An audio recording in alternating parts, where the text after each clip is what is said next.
Imaginez une vie marquée par la sagesse, le courage et la compassion. Une vie qui a changé le cours de l'histoire à jamais. Aujourd'hui, je vous invite à explorer les moments les plus marquants de la vie du prophète Mohammed, que la paix et les bénédictions soient sur lui, dernier messager envoyé à l'humanité.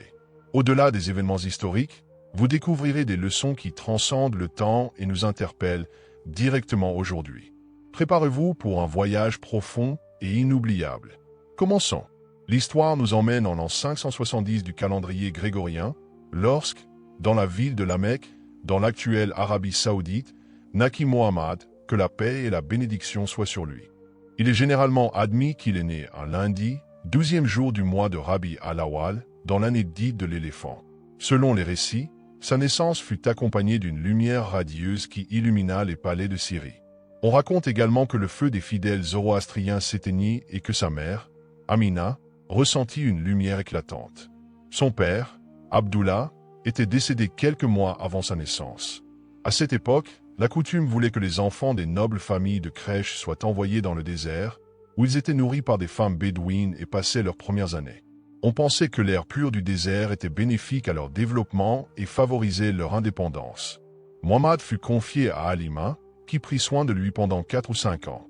Durant cette période, il apprit à prendre soin des moutons et à vivre en harmonie avec le désert, acquérant les compétences des habitants de ces terres.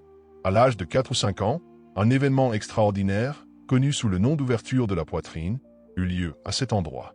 Selon le compagnon Anas, l'ange Gabriel, paix et bénédiction d'Allah sur lui, apparut à Mohammed alors qu'il jouait avec d'autres enfants. Il le prit, lui ouvrit la poitrine, en préleva un petit morceau de chair et dit « Oui, c'est ici que Satan a exercé son influence sur toi. » Puis il purifia son cœur avec de l'eau de Zamzam et le remit en place. Effrayés, les enfants coururent en disant que Mohammed était mort. Mais à leur arrivée, ils le trouvèrent vivant, bien que visiblement affecté. À l'âge de 6 ans, sa mère, Amina, l'emmena à Yatrib, à Médine, pour visiter le tombeau de son père. Mais sur le chemin du retour, Amina tomba gravement malade et mourut, le laissant orphelin. Après la mort de sa mère, Mohammed fut placé sous la garde de son grand-père, Abdul Muttalib, chef du clan Hachim. Cependant, lorsque Mohammed avait 8 ans, son grand-père mourut à son tour, et son oncle, Abu Talib, prit soin de lui et l'éleva avec amour et sollicitude. Dans sa jeunesse, Mohammed travailla comme berger et, en grandissant, il commença à accompagner son oncle lors de voyages d'affaires en Syrie. Lors d'un de ces voyages, alors que Mohammed avait environ 12 ans, ils rencontrèrent un moine nommé Bahira. Ce moine reconnut en Mohammed les signes de la prophétie et dit à Abu Talib, « Cet enfant est le guide des mondes, envoyé par Allah en miséricorde pour toute l'humanité. » Bahira expliqua qu'il avait identifié Mohammed grâce aux signes décrits dans les Écritures saintes, comme la marque de la prophétie entre ses épaules. De retour à la Mecque, Mohammed continua son activité de marchand, et son honnêteté et son intégrité lui gagnèrent rapidement le respect de la communauté, au point qu'il fut connu sous le nom d'Alamin, le digne de confiance. Parmi les personnes qui admiraient son intégrité figurait Khadija, une veuve renommée de la ville, connue pour son intelligence et son sens des affaires. Impressionnée par la réputation de Mohammed, elle l'engagea pour une mission commerciale en Syrie. À son retour, Khadija fut encore plus impressionnée par ses compétences et son honnêteté dans les transactions commerciales. Reconnaissant sa noblesse, Khadija demanda Mohammed en mariage, alors âgé de 25 ans, alors qu'elle en avait 40. Khadija, connue pour sa sagesse et sa position éminente dans la société, devint la première épouse du prophète et Mohammed n'épousa aucune autre femme de son vivant. Allah leur accorda 6 enfants, 4 filles et 2 fils. Cependant, les 2 fils moururent en bas âge, tandis que les filles survécurent jusqu'au début de l'ère islamique.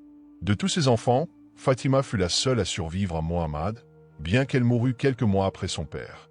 Ceux qui traversent des épreuves devraient se souvenir des difficultés endurées par le prophète Mohammed, paix et bénédiction d'Allah sur lui, qui perdit la plupart de ses enfants au cours de sa vie. Persécuté et rejeté pour avoir prêché la vérité, qui peut prétendre avoir enduré plus de souffrances que le messager d'Allah. Malgré ces difficultés, Mohammed était respecté dans sa communauté pour sa générosité et sa sagesse. Sa vie semblait promise au succès, avec un avenir prometteur pour son clan. Beaucoup auraient pu s'attendre à ce qu'il devienne l'un des dirigeants les plus influents de la Mecque, se retirant peut-être à la fin de sa vie à l'ombre de la Kaaba, comme son grand-père avant lui. Cependant, malgré sa position sociale respectable, Mohammed se soucia de plus en plus de l'état spirituel de son entourage. Descendant des prophètes Abraham et Ismaël, il savait que la Kaaba avait été érigée comme un lieu exclusivement dédié au culte d'Allah, sans aucune autre divinité. Bien qu'elle fût connue sous le nom de Maison d'Allah, des idoles représentant de faux dieux y avaient été placées et certains habitants de la Mecque les considéraient comme des intermédiaires entre eux et Allah. Bien que de nombreux membres de sa société aient sombré dans le polythéisme, Mohammed, fils d'Abdullah, continua de rechercher la pure vérité. Bien qu'il n'ait pas encore reçu la révélation, le temps où il deviendrait le prophète d'Allah approchait. Avant d'aborder cet événement clé, il est important de rappeler que la vie prophétique de Mohammed se divise en deux grandes périodes, les 13 premières années à la Mecque et les 10 dernières à Médine, soit un total de 23 ans de mission. À 40 ans, il fut béni par la révélation divine et consacra dès lors le reste de sa vie à transmettre le message d'Allah jusqu'à sa mort à 63 ans. À 40 ans, il ressentit le besoin de se retirer de l'agitation de la ville et commença à se retirer dans une grotte à environ 4 km de la Mecque, appelée la grotte de Hira, sur le mont Jabal al-Nur. Disposant de provisions pour subvenir à ses besoins, il passa des journées entières à méditer sur la création d'Allah et les signes de l'univers.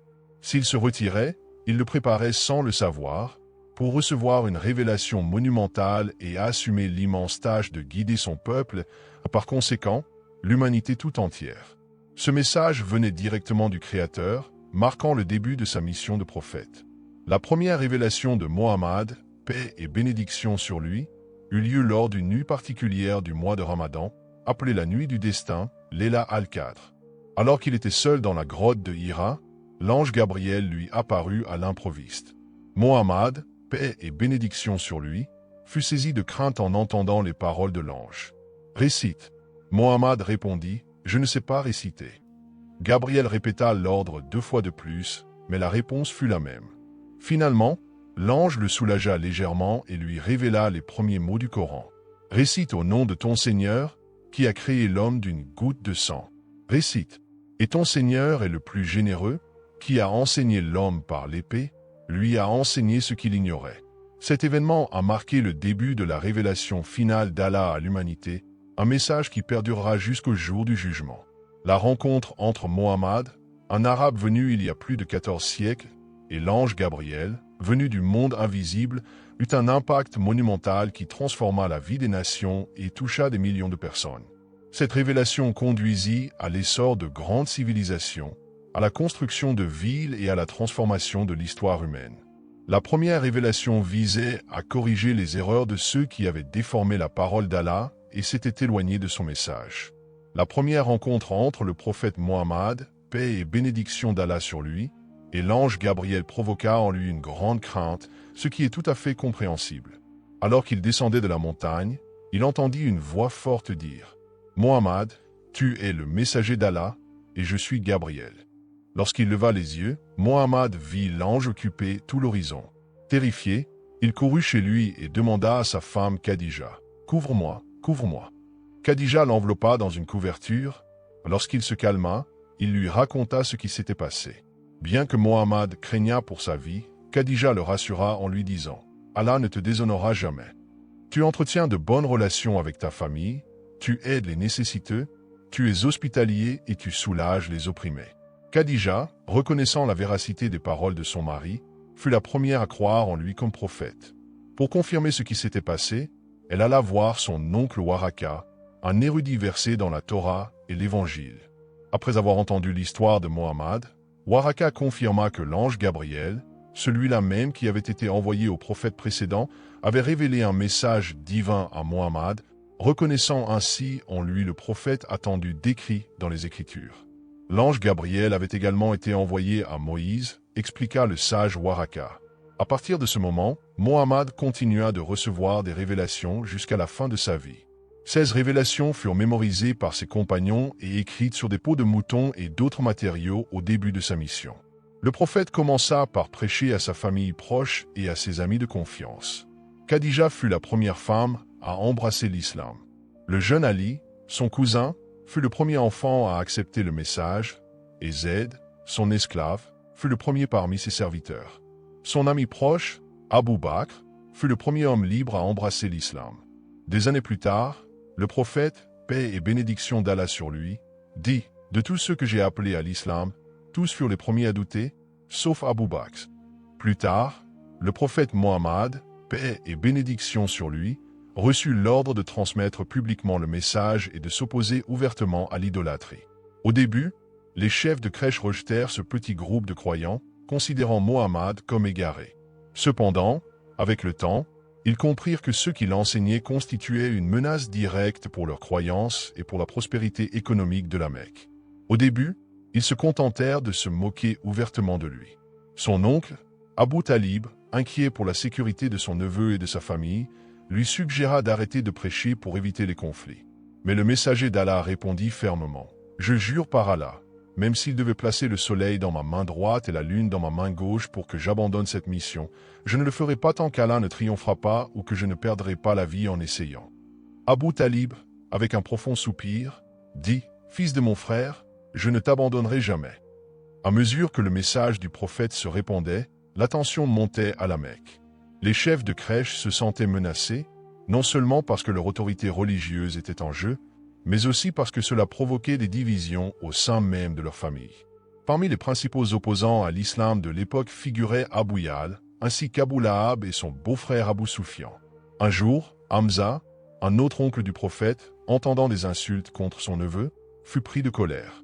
Il alla directement voir Abu Jahl et le frappa à la tête avec son arc, déclarant qu'à partir de ce moment, lui aussi embrassait l'islam. Dès la 3e année de la révélation, le prophète reçut l'ordre d'avertir ouvertement son peuple des dangers de l'idolâtrie. Son appel au monothéisme fut accueilli avec mépris par les Créchites qui, bien qu'ils n'osèrent pas le tuer par crainte des représailles de son clan, n'hésitèrent pas à ridiculiser et à torturer les musulmans, en particulier ceux qui n'avaient aucune protection. L'un des exemples les plus mémorables de ces persécutions est celui de Bilal, un esclave soumis à de brutales tortures. Les Créchites lui attachèrent une corde au cou et le traînèrent à travers les collines de la Mecque, laissant des marques sur sa peau. Umayya le battit violemment et sous un soleil brûlant, le força à s'allonger sur des pierres brûlantes, plaçant une lourde pierre sur sa poitrine. Tout cela dans le but de le faire renoncer à la foi. Cependant, Bilal, rempli de résilience et de force spirituelle, répéta à plusieurs reprises « Ahad, Ahad », signifiant qu'Allah est unique. Abu Bakr, le voyant à l'article de la mort, paya une somme considérable pour racheter sa liberté, lui sauvant ainsi la vie. Dès ce jour, Bilal devint l'un des compagnons les plus proches et les plus aimés du prophète. Bien plus tard, lorsqu'il fallut trouver un moyen d'appeler les fidèles à la prière, Bilal fut choisi comme premier muezzin de l'islam, élevant sa voix puissante pour appeler les fidèles. Malgré les cicatrices laissées par les tortures subies sous le soleil, son amour pour Allah et son messager ne s'est jamais estompé. Les persécutions étaient si intenses que le prophète conseilla aux musulmans qui le pouvaient de l'émigrer temporairement en Abyssinie, où régnait un roi chrétien, le Négus.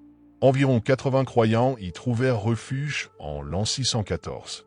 Cette alliance avec une nation étrangère provoqua encore davantage la colère des Créchites, qui envoyèrent des délégués demander l'extradition des musulmans.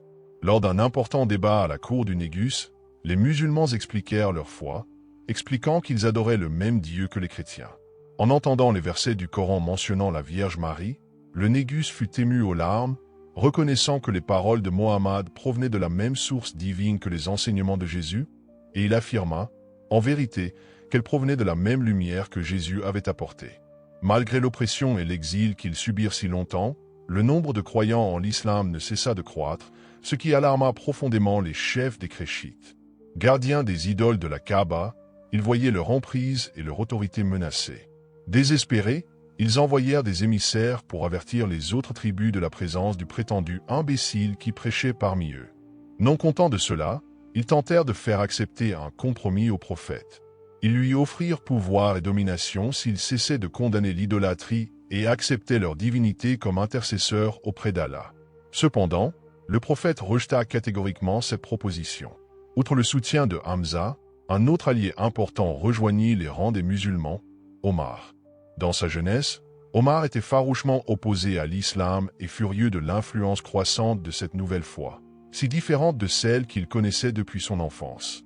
Plein de rage, il jura de tuer Mohammed sans crainte des conséquences. Mais quelqu'un l'avertit de s'occuper d'abord de sa propre famille, car sa sœur et son beau-frère s'étaient convertis à l'islam. Furieux, il entra dans la chambre de sa sœur et la surprit en récitant les versets de la sourate Taha. Voyant sa conversion, Omar la frappa violemment. Honteux de son acte violent, il demanda à voir le texte qu'il lisait. Sa sœur lui dit qu'il devait d'abord se purifier. Une fois purifié, il lut les versets et quelque chose changea en lui. Ému par la beauté et la profondeur du Coran, Omar se rendit directement auprès du prophète et lui annonça sa conversion à l'islam.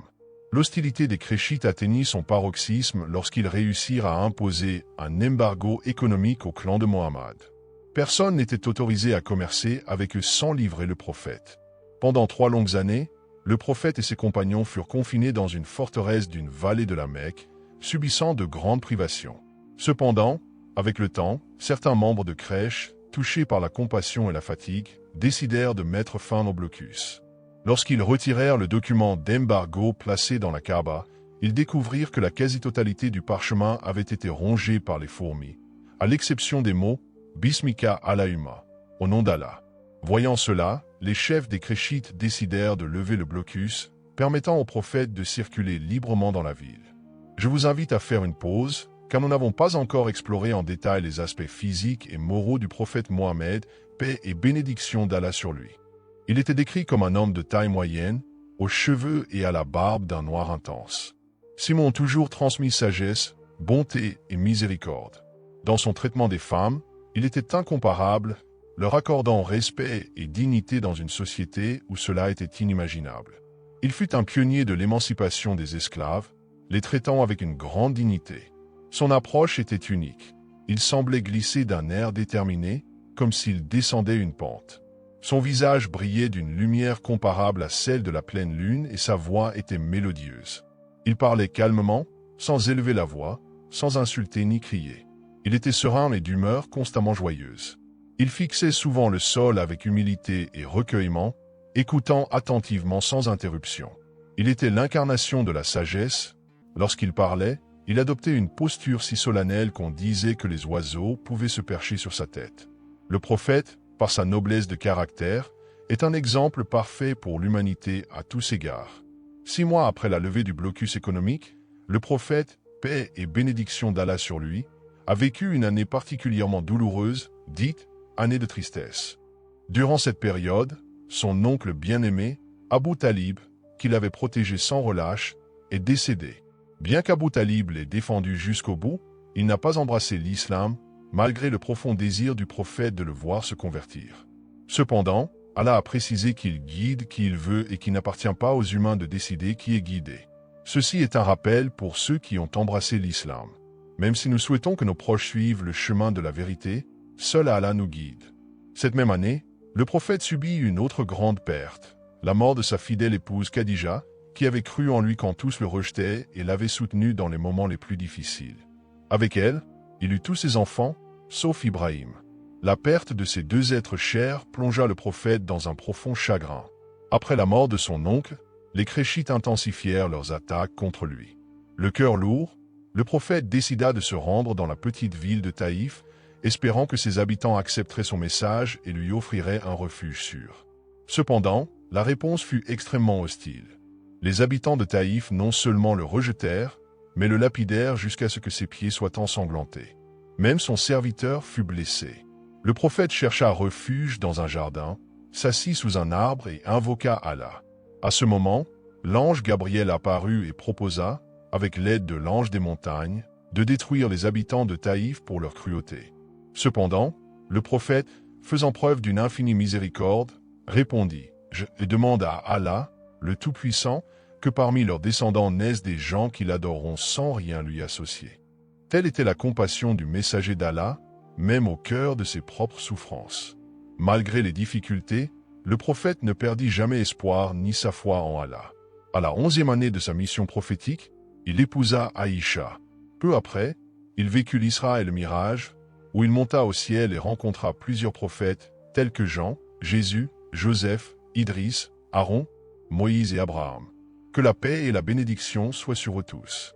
Au 7e ciel, il fut amené en présence d'Allah, qui instaura l'obligation des 5 prières quotidiennes pour la communauté musulmane.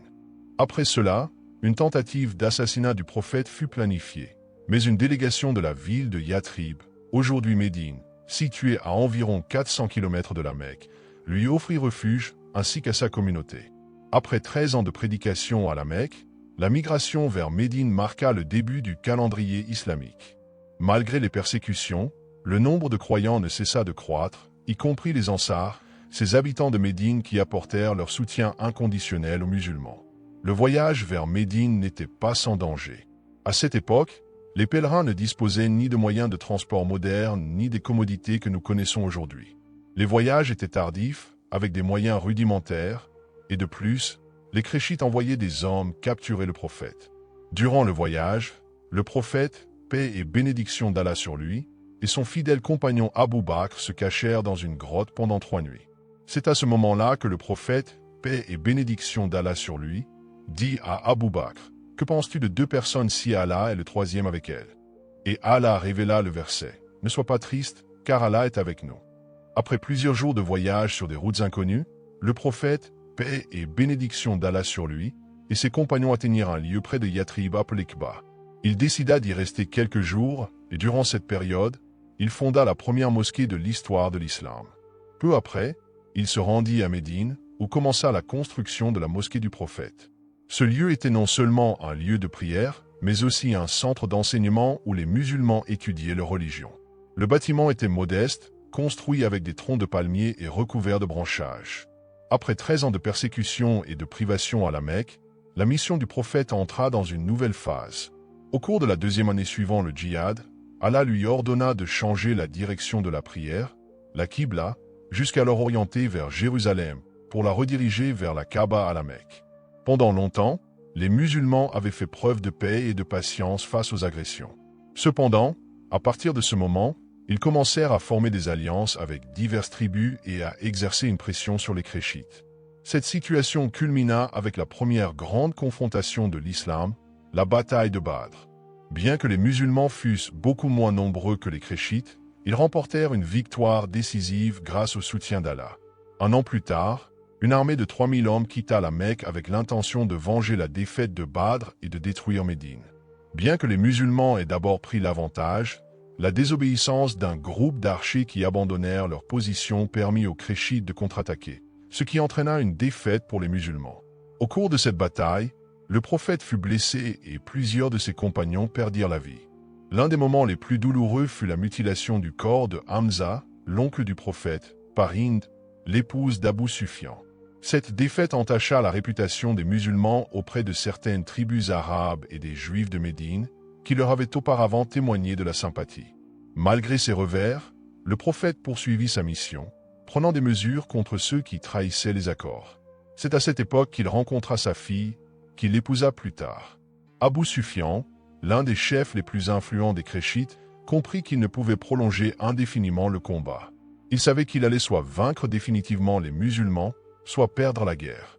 Utilisant ses talents de diplomate, il commença à rassembler diverses tribus bédouines, dont certaines étaient hostiles aux musulmans, afin de les anéantir.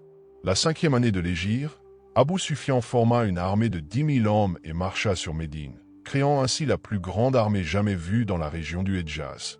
De leur côté, les musulmans ne purent rassembler que 3 000 hommes pour se défendre. Le prophète convoqua un conseil de guerre, et cette fois, il fut décidé de ne pas affronter directement l'ennemi. Le défi consistait à savoir comment protéger Médine de cette attaque massive. C'est alors que Salman al-Persi, l'un des plus proches compagnons du prophète et ancien esclave, proposa de creuser des tranchées autour de la ville, une stratégie inconnue des Arabes de l'époque. Le prophète approuva l'idée et les musulmans travaillèrent sans relâche pour terminer les tranchées juste avant l'arrivée de l'armée khréchite. À cette époque, les musulmans apprirent que la tribu juive des Banu Qurayza, qui leur était jusque-là fidèle, avait décidé de s'allier aux Khréchites, créant ainsi une menace au sein de la ville. La situation semblait des plus critiques. Le prophète appela tous les hommes disponibles à se rassembler dans les tranchées, quittant la ville sous la surveillance d'un croyant aveugle. Les ennemis furent accueillis par une pluie de flèches, s'entrechoquant devant l'obstacle inattendu des tranchées. Abou Sufyan et ses hommes, déconcertés, ne purent surmonter cet obstacle et furent bloqués pendant des semaines. Avec le temps, Le temps changea, des vents glacés et des pluies torrentielles commencèrent à s'abattre sur leurs troupes. Les Bédouins qui accompagnaient l'armée de Quraysh, espérant s'enrichir, furent démoralisés et commencèrent à se replier. Un à un, hommes et animaux succombèrent et l'armée d'Abou Sufyan finit par se disperser. La bataille fut terminée et les Qurayshites furent vaincus. La 6e année du califat égyptien, une trêve fut conclue entre les musulmans et les Qurayshites, connue sous le nom de traité d'Hudaybiya. L'accord stipulait qu'il n'y aurait aucune hostilité entre les deux parties pendant 10 ans. Bien que le prophète, paix et bénédiction d'Allah soient sur lui, ait dû retourner à Médine sans avoir accompli le pèlerinage à la Kaaba, il fut autorisé à le faire l'année suivante.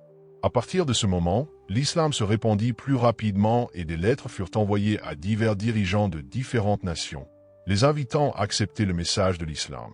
Durant les 2 années qui suivirent la signature du traité, avant la conquête de la Mecque, le nombre de personnes embrassant l'islam dépassa celui de toutes les années précédentes. Cependant, les Qurayshites finirent par rompre le pacte, ce qui poussa le prophète, paix et bénédiction d'Allah sur lui, à rassembler tous les croyants aptes au combat et à marcher vers la Mecque. Les Qurayshites, effrayés, se préparèrent à se défendre, mais furent rapidement dépassés en nombre sans effusion de sang. Lorsque le prophète entra à la Mecque en pleine conquête, il ne chercha pas à se venger, malgré les injustices et les atrocités commises par les Qurayshites contre les musulmans. Au contraire, il proclama une amnistie générale, surprenant et soulageant la population. La plupart des habitants lui prêtèrent rapidement allégeance. Le prophète ordonna le retrait de toutes les idoles de la Kaaba et déclara « La vérité est venue et le mensonge a disparu, car le mensonge est voué à disparaître. » Finalement, l'appel à la prière résonna dans toute la ville. Cependant, nul humain n'est éternel. Le prophète, paix et bénédiction d'Allah sur lui, savait que sa rencontre avec son Créateur était proche. La 10e année de l'Hégire, il entreprit un voyage à la Mecque, accompagné de 90 000 musulmans venus de toute l'Arabie pour accomplir le Hajj. Ce pèlerinage, marquant le triomphe d'un vieil homme, épuisé par des années de lutte et de sacrifice, était entouré d'une atmosphère de gloire, tel un anneau de lumière s'éteignant lentement.